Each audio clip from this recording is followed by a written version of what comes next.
Good day everybody, and welcome to Uganda and Kampala Road, and this is going to be a layout update. Not too long, I hope, because I have actually done something this time, and we'll get started. So looking at the overhead canopy, I did spray the legs from the Hornby blue to what I thought was a sort of primer grey. That's what it looked like on the can, but when I actually did it, it's come out more of an aluminium silvery colour. But anyway, looks okay, and I can tone that down with a bit of weathering and rust, and being it's the 1970s sort of era, nothing was looked after back then, so I can tone that down. I have glued them together, so there's 3 glued together and then 2 glued together, so I can easily lift them off for track cleaning, etc., which is a bit of an event here. I left this end bit blue, not sure why I did that, but don't know if I like it or not. Anyway, we'll see. My ancient footbridge I also sprayed, Airfix I think this is, travel around the world, and it's probably the paint that's holding it together, but don't tell that guy on top of the bridge. Over here I've extended the wall which a town scene will appear on, and it goes along here and meets the station end there. I still haven't done anything with the station, I'll come on to that shortly. So yeah, that wall continues. It has, the wood I used has warped slightly from the wall, but that's okay because I can do a half relief road along there. That's what I've planned. So that wasn't planned originally, but now the wood is warped and made that space. I can do that. I've done a bit of shrubbery along there to hide the gaps. That's my latest repaired locomotive, a Vitrains 37, and she runs very nicely. Very, very easy to fix. Wonderful. Why aren't they all like that? Moving along here, I've put in a water tower at the end of this platform. I'm probably going to keep that Hornby platform there and maybe cover it with Metcalf stone or something like that, or if they do a tarmac and improve it, but it's the right width now and I don't want to mess around with it, so I'm probably going to keep that. Here I've put in a water tower, painted it up. Now originally I wanted the water tower here because I do run, people who've seen my videos, I do run the odd steam train. Bought this when I was in the UK, it's Pico, and the pipe was missing, the hose bit was missing out of my kit. Why am I not surprised? So now it's an abandoned one ready to be pulled down, which is a bit of rust on there, etc, etc. But it adds a bit of interest and a bit of character, I guess. Moving up here, I've started what will be a town scene. Let's just pan back a bit. Okay, and these are the resin bought kits, because I'm useless at card kits, and I'll show you one I've attempted to make shortly. You know, I've watched Graham at Lakeside do his card kits and make them unique, and I'm currently watching Tony doing his card kits as well. Tony Northeastern, that is. It's a great little site, and well, great channel I should say, and he's just completed a church, the Metcalf church, which he's bespoke to make it look different, and the churchyard. It's a big layout, and the churchyard has come out fantastically well. I know my limitations, I can't do that, or haven't tried that for years, so I bought these resin kits. They're all reduced, cheapo ones I got off eBay or shops that are clearing out, and you can see the sort of starts of a town scene, a little courtyard there, etc, etc. I've got to put some topping on here. I've bought some Metcalf stone slab, the sticky stuff. I'm going to try that on there. Moving along, mixed blessings here. I've motorised all the points now in the station, including the 2 double slips, and you can see there's some static grass. Here we go, 4mm that one. I gave it a try. I made my own static grass applicator from instructions from Barnabas Junction, and thank you to Barnabas Junction.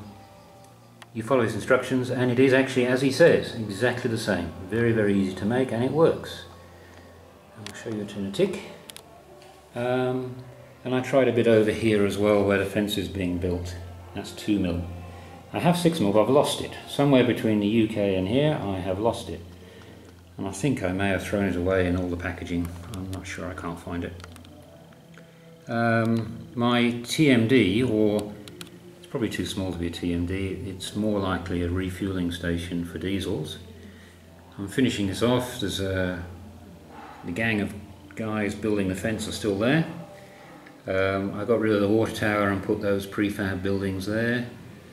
I found some petrol pumps out of an old Hornby, diesel pumps, out of an old Hornby diesel maintenance depot, so they're basically there. And I moved my refueling point to that side. It looks much better.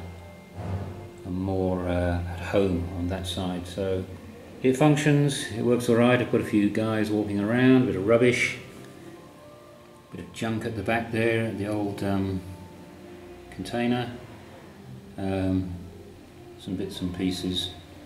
1970s, it wasn't that clean, I don't think, so junk. Although I don't think they were wearing high-vis clothes like this in the 70s. Anyway, she's there. Now, the issue I've got coming up is that I'm going to change the entrance to the station and probably lose my 2 double slips. Now, I've just motorised them, as you can see, and they're all working beautifully. But now I'm thinking about pulling them up, and I'll explain why shortly. Okay, on my branch line, this was my station up here. It's I've made a kit. It's one of those Metcalf things, and it's my first attempt at making one, really. A couple of cock-ups on there, but I'm not going to tell you what. I have weathered it and made it look a little bit grubby, and I bought this to go, where are we? There we are. To go underneath to replace the Hornby platform. And I got this off eBay and it was sent out to me, and I went to build it the other day, and lo and behold, it's not platform at all in the packet. It's a goods shed, I think, where the truck goes inside the goods shed. My propensity to buy faulty goods continues. I mean, what do? You order the right thing and they send the wrong stuff in the right packet. I don't know, I think I'm beginning to feel I'm jinxed.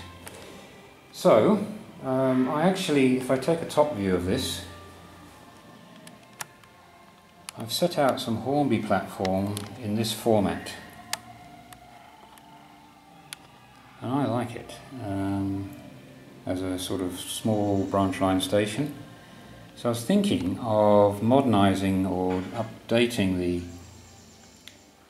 platform pieces, again with card kit, and weathering it, the sides, because the sides do have some sort of brick decoration there, and seeing what it comes out like. Weather the fencing, put a bit of I've got some other types of fencing I can put on there to make that a courtyard at the back of the building, and try something like that. That's what I'm going to do. I'm emboldened by doing this by having built some walling, which I'll show you now. So I'm going to give it a go and see what it looks like. I've also watched Susanna at Beringer doing her station, and she's taken, you know, she did before she had to pull the layout down, unfortunately. You know, she did some marvellous scratch building projects, and I think she showed me that, well, if you want to go, have a go and see what it turns out like, and that's what I'm going to do. My station is going to change, and I'm going to explain that shortly, but the entrance to it won't, and one of the reasons I'm going to change it is because the board is warped at the entrance, and as I've mentioned before in videos, there is quite a horrible dip into the station now, and it's caused a kink on a couple of the lines going in, of the 3 lines going in. It's caused a nasty kink. Diesels can manage it, but on one of them the steam locos struggle. So it doesn't look very professional. It's a bit frustrating, so yeah, gonna dig that entrance up there and change it. I've been doing this incline up to my branch line, a little bit of decoration, and then it changes, I forgot the word, into my cutting, and here it is. And excuse my bad filming. So the cutting is there.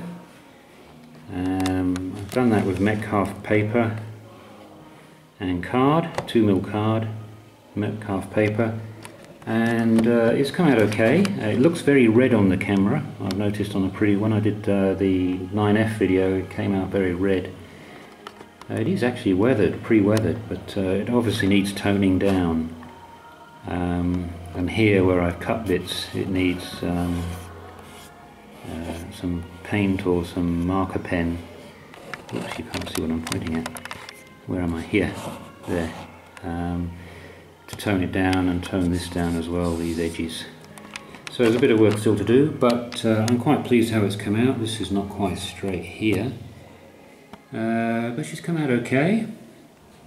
Interesting when trains go through, the noise, because it bounces off the walls, the noise comes up, straight up here, and depending on what loco is going through, it's yeah, it's interesting. It's quite enjoyable actually seeing the differences. Got to weather this bridge. I've started experimenting with different paints, as you can see, but nowhere near finished.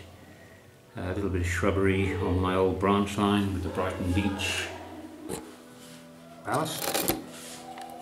Come around this side. There we go.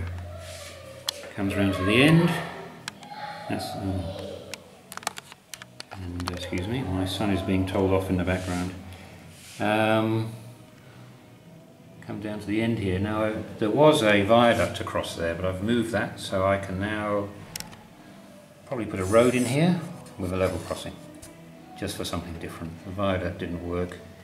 What I originally planned was an abandoned old line across here. Let me move back a bit. An abandoned line across this area here, across the viaduct, with people walking across it, ramblers, etc. But I thought it didn't quite look right down this area. But if I have a road here or road here and something else here, waste ground or something, then I can have another bit of interest there, which is a level crossing. So that's what's happening there. So a couple of things that have improved the enjoyment of this dramatically is I bought this table. You buy these off the side of the road here. There's carpenters everywhere building. You just roll up and barter for it, and it works perfectly. Put my control centre on. The control centre was over in the corner there originally, where the select is, if you can see that. So this really has improved things for me and tidied things up. I've also changed my chair, so I've now got a little rollabout office chair, and I'm lower down as well, so I can enjoy that the level of the trains and enjoy them coming through. It's really improved things, so I'm happy about that. So moving on to this side, I bought this bridge, about 15 quid, it's very cheap, but to me it looks like something out of Spartacus, or maybe they should be digging it up in Pompeii. It really looks like a Roman thing rather than a railway bridge, so I don't like it. There you go. It's a Batman product. It's very cheap and it's doing its job for the moment, but no, I don't really like it. So, the changes that I'm going to do which will affect my station is the whole of this area. I have removed the door coming on into the room. It was a lockable door because this was originally a balcony. I did casually tell my better half that I was going to do it. when I did it and she saw the door downstairs, there was a different reaction. So I'm just hiding up here for a moment. Anyway, you know, keep calm and carry on. So this is going to allow me to have another baseboard along here, which is 8 feet. That space there is 8 foot exactly. And then across here, and then around here. So the intention is to have the two lines on the platforms 5 and 6 become a loop. And there's the bits of track that will eventually fill the gap. They will become a loop, and where's my finger? And here, and they come around here and down this way here. Excuse me. Just go back on the zoom. Yeah, so that's the intention. I'll put the wood up and see how badly it warps. I have asked them to do season wood, but I did before, so we'll just have to see what happens. And then I'll have 2 loops. That'll mean I'll have a straight section coming down here, which will be 16 foot long, which will be quite enjoyable. But the whole point of this extra section will be it'll be a fiddle yard. It will not be detailed. It'll go in there, and the 2 lines will go through, run round to the station, but the rest of the area will be a complete fiddle yard. And that's to store HSTs, coaches, and the longer trains really, not locomotives, because I have very little storage on this layout at the moment. I only have 2 sidings, the whole thing. That's that there, where you can see the steam locomotives and that freight train. It's going to mean that this whole section, I'm going to pull up. Everything, all the track, I will pull up, and basically from the other side of that bridge I'm going to start again. Come down here, 2 main lines down here. The station will move somewhere up here to where those locomotives are now, and there will be a couple of lines branching off to the fiddle yards up on this side. So there's a big change coming. I'm going to start pulling up the track work this weekend, and I've got to be very careful. I don't have spare points here. I don't really want to buy any more. So I'm going to attempt to pull up these very, very carefully. Some will come up easily. Some are stuck down in the ballast. I'm not sure how we'll get on with those. These are very old. These are about 15 years old, some of these points. So we'll see how we get on. There's points down here. It does mean all the drop wires have got to be unsoldered, which I don't like doing because it was a pain in the backside doing it in the first place. And it does mean the point motors will have to come out or be relocated, but there you go. Such is life. I think the rewards are better. So I'll have quite a large running straight section, and it should look quite good. The station is going to be a little bit of a challenge. This area here will be dug up. I will lose my 2 double slips. I will no longer need them, which is a little bit of a shame because I do like them. And I don't really have too many problems of trains going over them, but yeah, it'll simplify things, I guess. So that's it. That's my update. Quick one, partly because it's taking so long to upload a video these days. But let me know what you think. I'm up to 49 subscribers, so I'm really chuffed, because it didn't seem long ago I was saying thank you to my first 4 subscribers, which was Graham, Malcolm Braithwaite, Peter Shaw and Dave Howarth in Yorkshire there. So they were my first 4, and now I've got 49, so I'm very appreciative and very chuffed, so thank you very much. So that's all. No trains running at the moment, because I've been sitting here racking my brains on planning of track, etc., which I've still got a lot to do. So thanks very much, and I'll catch you a bit later. Take care now. Bye bye.